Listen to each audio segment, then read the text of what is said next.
राजीव जमीन देखते हुए मिस्टर मुखर्जी से बातें कर रहा था और चांदनी वही खड़ी मुस्कुराते हुए उसे देख रही थी। वो मन ही मन बोली, कभी कभी हमसे किसी को पहचानने में गलती हो जाती है। ऐसी ही एक गलती मुझसे भी हुई। राजीव को पहचानने में इतने बुरे भी नहीं है वो जितने मैं उन्हें समझती थी। अच्छे इंसान हैं। वहां क्यों खड़ी हो, चलो, तुम्हें अकेले छोड़ने की रिस्क नहीं ले सकता मैं। तभी राजीव बोला। चांदनी ने मुस्कुराते हुए आहिस्ता से सिर हिलाया और उसके पीछे पीछे चलने लगी। वो उसे बहुत प्यार से देख रही थी। चलिए मिस्टर मुखर्जी, एक बार इस जमीन के पेपर्स चेक कर लेते हैं, राजीव बोला। मिस्टर मुखर्जी ने सिर हिलाया और दोनों आगे चल दिया। चांदनी मुस्कुराते हुए उनके पीछे पीछे चली आ रही थी। उसे राजीव के साथ बिताया हर लम्हा याद आ रहा था। राजीव और मिस्टर मुखर्जी दोनों चेयर पर बैठकर बातें करने लगे। चांदनी भी आकर राजीव के ठीक सामने वाली चेयर पर बैठ गई और बहुत प्यार से उसे देखने लगी। तभी मिस्टर मुखर्जी से बात कर रहे राजीव की नज़र अचानक से उस पर गई। चांदनी को खुद को ऐसे देखते देख वो भी एकटक उसे देखने लगा। पेपर्स कंप्लीट है मिस्टर राजीव, आप आराम से चेक कर लीजिए, तब तक मैं एक फ़ोन अटेंड करके आता हूँ। तभी मिस्टर मुखर्जी बोले। उनकी आवाज़ सुनकर राजीव और चांदनी दोनों ही जैसे चौंक गए। राजीव तुरंत उनकी ओर देखकर बोला, जी। मिस्टर मुखर्जी उठकर चले गए। उनके जाते ही राजीव ने टेबल पर रखी फाइल उठाई और उसे देखने लगा। फाइल देखते हुए उसने नजरें उठाकर एक बार फिर चांदनी की ओर देखा, जो अभी भी उसे ही देख रही थी। ऐसे क्यों देख रही हो, खाओगी क्या? तभी राजीव ने पूछा। चांदनी ने मुस्कुराते हुए जवाब दिया, आपको खाकर मरना थोड़ी है मुझे, हजम कहाँ होंगे आप।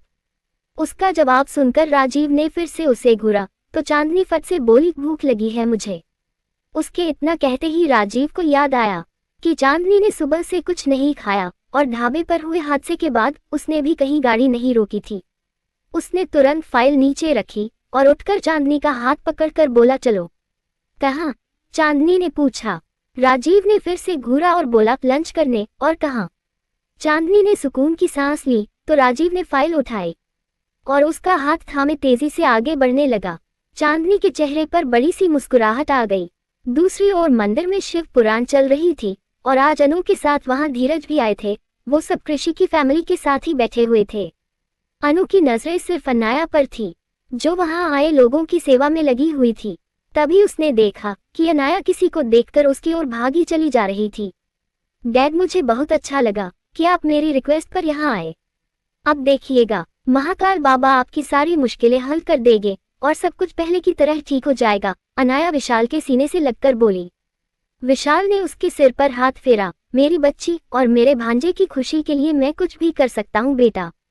ये सुनते ही अनाया ने तुरंत अपने डैड की ओर देखा और बोली, आइए आपको किसी से मिलवाती हूँ। विशाल ने चारों ओर देखा और पूछा, युग कहाँ है? कृषि ने तो कहा था कि वो यहाँ है, पर मुझे तो कहीं नजर नहीं आ रहा।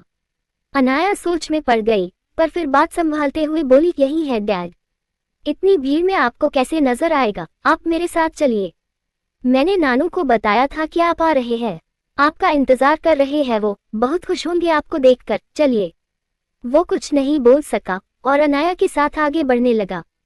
कृषि की नजरें भी जैसे ही उस पर पड़ी तो वो भी मुस्कुराते हुए दौड़ा और उन्हें गले लगाकर बोला, मुझे बिल्कुल नहीं लगा था मामू कि आप आज आपकी जरूरी मीटिंग छोड़कर यहाँ आएंगे। आना तो नहीं चाहता था, पर क्या करूँ, तुम दोनों के प्यार में हमेशा मजबूर हो जाता हूँ। मुझे वो सब करना पड़ जाता है जो मैं नहीं करना चाहता। विशाल के इतना कहते ही कृषि उन्हें गले लगाकर बोला, आई लव यू मामू। चलिए आइए, सबके साथ चलकर बैठिए। विशाल ने अपना सिर हिलाया और दोनों के साथ चल दिया। दूसरी ओर राजीव और चांदनी एक होटल में लंच कर रहे थे। राजीव लंच करते हुए अभी भी जमीन के पेपर्स देख रहा था। चांदनी एक निवाला खाकर बोली, थैंक यू राजीव। राजीव ने तुरंत नजरें उठाई। चांदनी ने भी उसकी ओर देखा और बोली, आज एक बार फिर आपने मेरी जान बचाई, इसलिए थैंक यू। तुम अपने लिए 2-4 बॉडीगार्ड हायर क्यों नहीं कर लेती हो चांदनी? तभी राजीव ने पूछा। चांदनी ने मुस्कुराते हुए जवाब दिया, उसकी क्या जरूरत है, आप हो तो सही। राजीव आंखें फाड़े उसे देखने लगा। चांदनी छिप गई और बोली, वो मेरा मतलब था कि जब भी मैं किसी मुश्किल में होती हूँ तो आप मेरी मदद के लिए आ तो जाते हैं, फिर मैं अपने पैसे क्यों बर्बाद करूँ। राजीव उसे घूरते हुए बोला, खाना खाओ, फिर हमें निकलना भी है। चांदनी चुपचाप खाना खाने लगी पर राजीव उसे देखकर मन मन मुस्कुराने लगा। दूसरी ओर अनाया अपने डैड को अनु और धीरज के पास लेकर आई। डैड, मैंने आपको अपने फ्रेंड अमित से मिलवाया था ना, ये उसके माँ पापा है, अनु आंटी और धीरज अंकल। अनु और धीरज ने हाथ जोड़कर विशाल से नमस्ते किया। विशाल भी हाथ जोड़कर बोला, बहुत अच्छा लगा आप लोगों से मिलकर, कभी अनाया के साथ घर आइए, अच्छा लगेगा मुझे। जरूर, धीरज बोले। तभी प्रेम वहां आ गई। अनाया अपने डैड से बोली, अंकल एक प्राइवेट कंपनी में जॉब करते हैं और आंटी हाउसवाइफ है। वो आगे कुछ कहती कि तभी प्रेम उसकी बाह पकड़कर बोली, जरा मेरे साथ आना अनाया। अनाया के कुछ पूछने से पहले ही प्रेम उसे वहां से ले गई, पर विशाल धीरज से बातें करने लगा। अनु को प्यास लगी थी, इसलिए वो पानी लेने के लिए वहां से चली गई। प्रेम अनाया को कुछ दूरी पर लाकर बोली, अनाया कौन है ये लोग? नानी, ये मेरे खास दोस्त अमित के पेरेंट्स हैं, बहुत अच्छे लोग हैं। कृषि भैया भी इन्हें अच्छे से जानते हैं। अमित की बहन चांदनी उनकी भी दोस्त है, उन्होंने ही इन्हें यहाँ इनवाइट किया है। अनाया अनु की ओर देखकर मुस्कुराते हुए बोली। तभी उसकी नजर अमित पर पड़ी और वो प्रेम से बिना कुछ कहे अमित की ओर दौड़ पड़ी। प्रेम एकटक उसे जाते देख रही थी। अच्छा हुआ तुम आ गए, मैं तुम्हारा ही वेट कर रही थी। आज डैड भी यहाँ पर है, मैंने अंकल आंटी को तो उनसे मिलवा दिया अमित, अब तुम भी उनसे मिल लो, अनाया मुस्कुराते हुए अमित से बोली। अमित ने उसकी ओर देखा और पूछा, आज किस हक से मिलवाना चाहती हो मुझे अपने डैड से अनाया? अमित का ये सवाल सुनकर अनाया उसे एकटक देखने लगी। उसकी ओर बढ़ रही प्रेम ने जब ये सुना तो उनके कदम वहीं रुक गए। अनाया ने उदास होकर अमित से पूछा, आज अचानक ये सवाल क्यों अमित? तुम तो अच्छे से जानते हो ना कि इस वक्त मैं डैड को हमारे बारे में नहीं बता सकती। डरती हो कि कहीं वो इनकार ना कर दे? अमित ने उसे टोकते हुए पूछा। अनाया एक बार फिर उसके सवाल का जवाब नहीं दे सकी। अमित उसके जवाब का इंतजार करने लगा। अनाया ने खुद को संभाला और बोली, नहीं, क्योंकि मैं जानती हूँ कि वो इनकार नहीं करेंगे, पर इस बात से जरूर डरती हूँ कि कहीं हमारे बारे में जानकर वो कल ही मुझे तुम्हारे साथ विदा ना कर दे, क्योंकि अगर ऐसा हुआ तो मैं शायद तुम्हारे साथ जाने से इनकार कर दूं। उसके इतना कहते ही अमित ने खुद को संभाला और पलटकर वापस जाने लगा, पर तभी अनाया ने उसका हाथ पकड़ लिया। प्रेम ये देखकर वहां से चली गई, पर पास खड़ी अनु ने जब ये सब सुना तो थोड़ा परेशान हो गई। अमित ने पलटकर अनाया की ओर देखा और अपना हाथ छुड़ाकर बोला, तुम्हारी खुशी के लिए अपना काम छोड़कर यहाँ आया था अनाया, तुमसे मिल लिया, बस अब मुझे चलना चाहिए, बहुत इंपॉर्टेंट फोटोशूट चल रहा है मेरा, बाय। अमित मेरी बात तो सुनो, अनाया उसे रोकती रही, पर अमित चला गया। अनाया ने अपनी आंखें बंद कर ली और खुद को संभालकर बोली, अनाया तुझे अमित से वो सब नहीं कहना चाहिए था, तूने तो उसके मुंह पर साफ कह दिया कि तू अपने डैड को अकेले छोड़कर उसके साथ नहीं जाएगी। वो सालों से तेरा इंतजार कर रहा है, तुझे यूं उसका दिल नहीं दुखाना चाहिए था, पर तू उससे झूठ भी तो नहीं बोल सकती थी। सच तो यही है ना कि इस वक्त तू अपने डैड को छोड़कर उसका हाथ थामकर आगे नहीं बढ़ सकती। इतना कहकर वो अपसेट हो गई, पर उसने खुद को संभाला और फिर बोली, पर कोई बात नहीं, अगर मैंने उसे नाराज किया है तो मैं ही उसे मना भी लूंगी। वो मुस्कुराने की कोशिश करते हुए वापस जाने लगी, पर वो कुछ कदम ही चली थी कि तभी प्रेम ने उसका हाथ पकड़ा और उसे वहां से ले जाते हुए बोली, अनाया मेरे साथ आओ। अनाया कुछ समझ पाती उसके पहले ही प्रेम उसे वहां से एक तरफ ले आई। अनु वही खड़ी अनाया और अमित के बीच हुई बातों के बारे में सोचने लगी, पर फिर उसे याद आया कि वो पानी लेने आई थी। उसने अपनी आंखें बंद करके खुद को संभाला और फिर पानी लेने आगे बढ़ने लगी। प्रेम अनाया को साइड में लेकर आई और बोली, अनाया तुम्हें तुम्हारी क्लास याद है या भूल गई हो? अच्छे से याद है नानी, कंप्यूटर इंजीनियरिंग की है मैंने, अनाया ने तुरंत जवाब दिया। प्रेम ने गुस्से में उसे घूरा और बोली, उस क्लास की बात नहीं कर रही हूँ मैं अनाया, ये लड़का अमित वही है ना जो मिस्टर कुकरेजा का असिस्टेंट है? अनाया मुस्कुराते हुए हाँ में अपनी गर्दन हिलाकर बोली, हाँ नानी वही तो है। कितनी सैलरी देते हैं मिस्टर कुकरेजा इसे? प्रेम ने उसे घूरते हुए सवाल किया। अनाया उन्हें एकटक देखने लगी। तभी प्रेम ने गुस्से में अपना सवाल दोहराया, मैंने कुछ पूछा तुमसे, कितनी सैलरी देते हैं मिस्टर कुकरेजा उसे? 35,000 रुपये मंथली, अनाया ने जवाब दिया। प्रेम के चेहरे पर तीखी सी मुस्कुराहट आ गई। उन्होंने अनाया के दुपट्टे को पकड़ा और उसकी ओर देखकर पूछा, ये जो ड्रेस तुमने पहनी हुई है अनाया, उसकी कीमत कितनी है, जानती हो ना? अनाया बिना कोई जवाब दिए गुस्से में वहां से जाने लगी, तो प्रेम उसकी बाह पकड़कर बोली, तुम्हारे और उस लड़के के बीच जो भी बात हुई थोड़ी देर पहले, वो सब सुनी मैंने। अनाया ने अपनी बाह छुड़ाए और पलटकर बोली, आपके सवाल सुनकर मुझे ये समझ आ गया था नानी कि आपने मेरे और अमित की बातें सुन ली है, इसलिए तो आपके बेमतलब के सवालों के जवाब देना मुझे जरूरी नहीं लगा। तुम निशा की ही बेटी हो, ये तुमने आज साबित कर दिया है अनाया, पर मैं तुम्हें वो गलती नहीं करने दूंगी जो तुम्हारी मॉम ने की थी। एक फटीचर लड़का खुराना खानदान का दामाद कभी नहीं बनेगा। प्रेम की बातें सुनकर अनाया ने गुस्से में अपने हाथों की मुट्ठी बांध ली, पर उसने उन्हें पलटकर कोई जवाब नहीं दिया। तभी प्रेम गुस्से में बोली, सिर्फ तुम्हारे इस दुपट्टे की कीमत 80,000 रुपए है अनाया, और इस सूट को आज पहली और आखिरी बार पहना हुआ है तुमने।